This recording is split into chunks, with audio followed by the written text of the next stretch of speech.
کہ آپ قیامت کی علامات کے بارے میں بتائیں،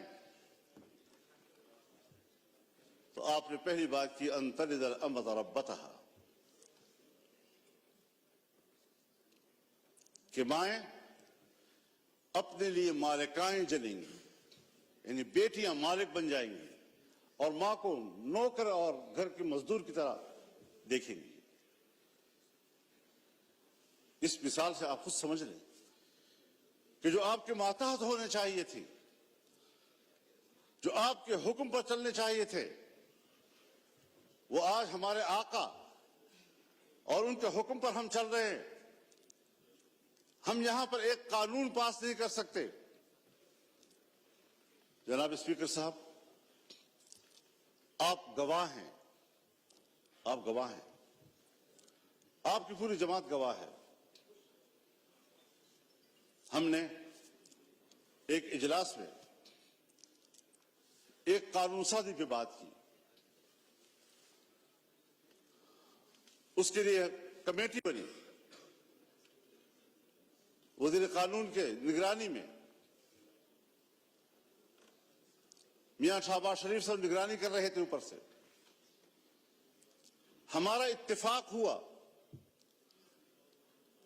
دینی مدارس، ان کے وفاق، حکومت کے درمیان اس مسودے پر اتفاق ہو گیا۔ اتفاق رائے کے باوجود اسمبلی میں نہیں آ رہا، اس لیے کہ اجازت نہیں۔ کرتے کرتے بالآخر اسمبلی میں آیا وہ، اور آیا تو خواندگی کے دوران روک دیا گیا اور پاس نہیں ہونے دیا۔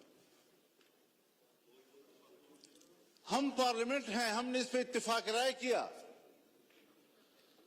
اسمبلی تک میں لے آئے، پیش ہو گیا، پہلی خواندگی ہو گئی اور بالآخر اس کو ڈراپ کرنا پڑا۔ اتنا ضرور ہمیں پتہ چل گیا، اور میں نے شہباز شریف صاحب سے کہا کہ ہمیں اتنا پتہ چل گیا ہے کہ قصور آپ کا نہیں ہے، کون رکاوٹ ہے ہمیں معلوم ہو گیا، بس اتنا ہی چاہیے تھا۔ ہم قانون سازی کا بھی اختیار نہیں رکھتے، ہم اپنی مرضی سے قانون بھی نہیں بنا سکتے۔ اس پارلیمنٹ کی رکنیت پر ہم فخر کرتے ہیں اور ہم سمجھتے ہیں وی آئی پی بن گئے۔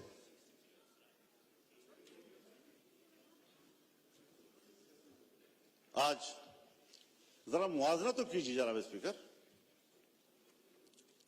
ہندوستان اور ہم ایک ہی دن میں آزاد ہوئے۔ 15 اگست 1947 کو صبح 8 بجے دلی میں لارڈ ماؤنٹ بیٹن نے انڈیا کے گورنر جنرل کا حلف اٹھایا اور کراچی میں قائد اعظم محمد علی جناح نے حلف اٹھایا۔ ایک ہی دن ہم آزاد ہوئے۔ آج وہ دنیا کی سپر طاقت بننے کے خواب دیکھ رہا ہے، اور ہم دیوالیہ پن سے بچنے کے لیے بھیک مانگ رہے ہیں کہ ڈیفالٹ نہ ہو جائیں ہم لوگ۔ یہ کس کے ہاتھوں، کون ذمہ دار ہے اس کا؟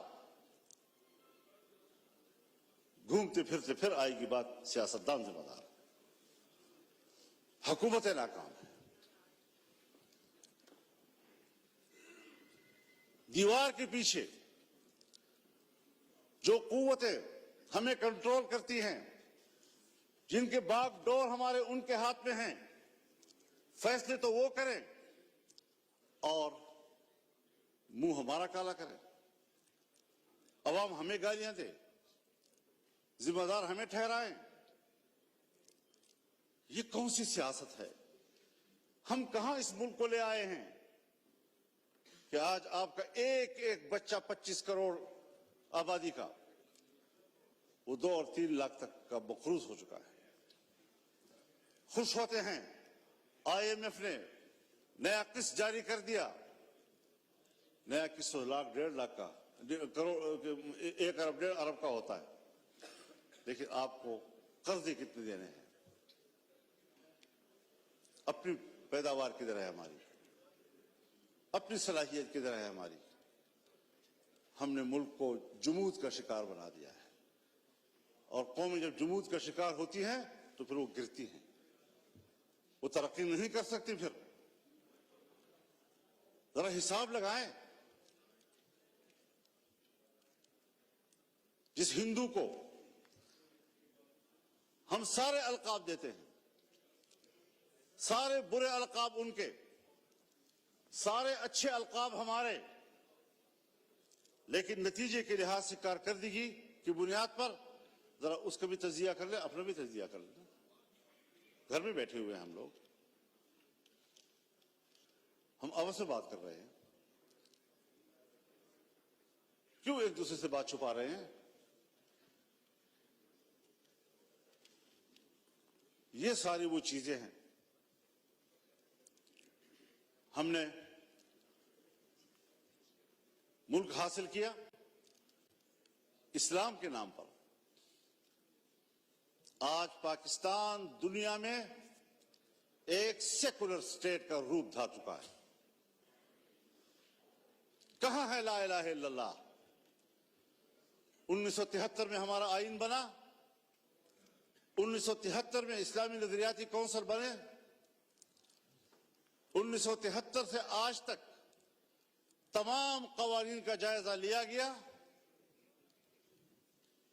اگر کوئی خلاف اسلام قانون موجود ہے تو قرآن و سنت کے مطابق قانون کی سفارش کی گئی, سفارشات کی رپورٹیں ایوان میں آ گئی, لے کر دی گئی.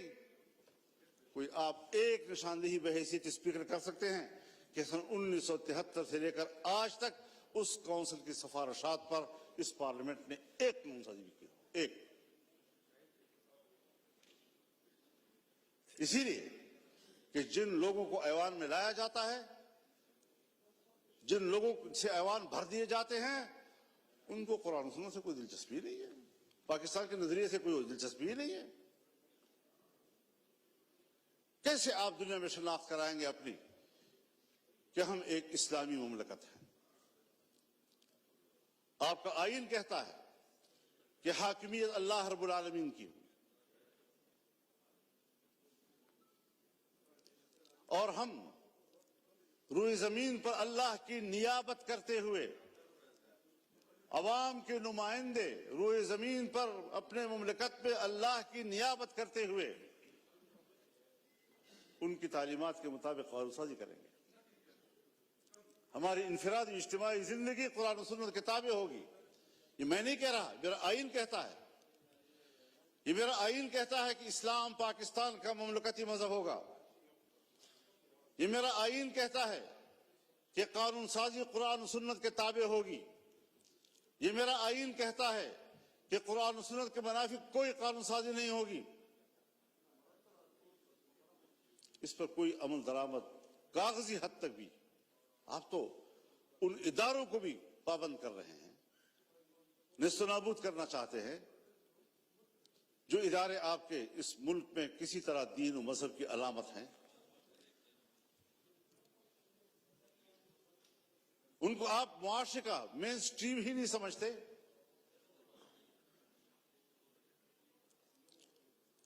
تو جس نظریے پر ملک قائم ہوا تھا 75 سال میں, اس کا بھی ذرا حساب لگا لیں آپ کہاں کھڑے ہیں. اور ممکن ہے بہت سے لوگ سمجھیں کہ مذہب